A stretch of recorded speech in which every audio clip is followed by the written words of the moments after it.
দাদা চ তো আজ তোর আর আমার জমিটা হাফ করে নি। চ তাহলে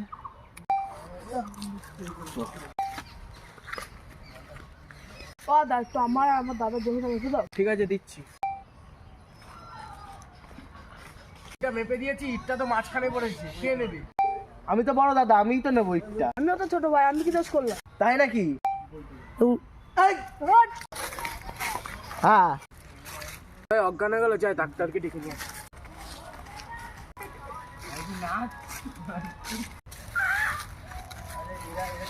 কেউ তো নেই, ইটটা নিয়ে পালায়।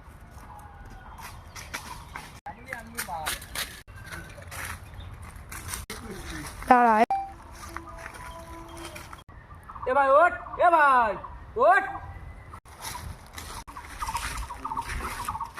এ ভাই, আরে ভাই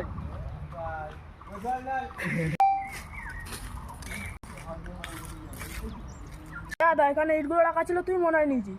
আমি তো নিইনি ইট, তার মানে তুই নিয়েছিস। আমিও নিইনি। কে নিল ইটটা? একটা ছেলেকে দেখলাম দুটো ইট নিয়ে পালিয়ে চলে গেল।